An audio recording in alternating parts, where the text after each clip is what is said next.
आंनि बेकग्राउन्डआव थानाय बे सिनारिखौ नायनानै नोंथांमोना मिथिखाबाय जानो हागौ।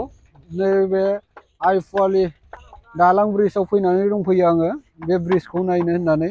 दा खोनादों आङो माने 5 तारिखआव मुखुलि जागोन होननानै बुंदों रायजोफोर आरो माखासे सुबुंफोरनाव आं सोंदोंमोन नालाय, दा बिसोर खोन्थादों आरो आं ओरैनोबाबो मिथिदोंमोन। दा दिनै जानांगौमोन मुखुलिया, ओमफ्राय दिनै जायाखै, केन्सेल जाबाय। 5 तारिखआव लासिगोन बायदि खोनादों।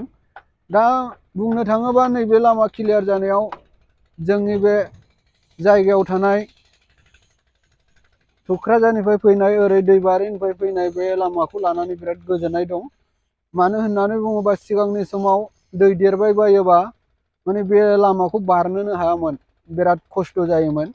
स्कुलाव थांनाय फैनाय हान्था मेला खालामनाय बिराद खस्थ' दंमोन आरोखि।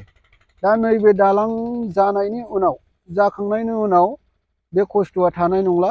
बे खस्थ'निफ्राय सुख'जानायखौ मोनसिगोन।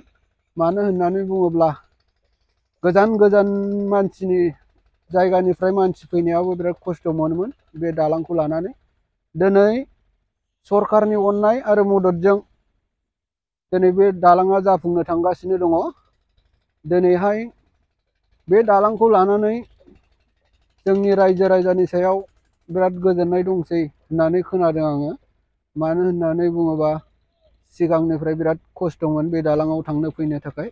दा सरकारनि अननाय आरो मददजों बे दालाङा जाफुंसिगोन आरो मानगोनां रायजो राजाफोर, बे गामियाव संसार जानाय सुबुंफोरनि थाखाय बिराद गोजोननाय आरो मोजाङा थाबाय थासिगोन आरोखि अराय सम। दा बे गामियाव थानाय मानगोनां रायजो राजाफ्रा आरामनो बे लामाजों थांलाय फैलाय खालामनानै आलो गोजोनै संसारखौ जानो हासिगोन, आं बेखौ सानो आरोखि। दा आङो भिडिअखौ एसेयावनो दोनथ'सिगोन लोगोफोर। दा 5 तारिख फैयोबा मुखुलिखौ आं आंनि आपल'डआवनो होगासिनो दङ। नोंथांमोना आंनि बे उननि आपल'डखौ नेबानो जाबाय। दा आं बेखिनिखौनो बुंनानै फोजोबबाय लोगोफोर। बयनिसिमबो गोजोन्थों।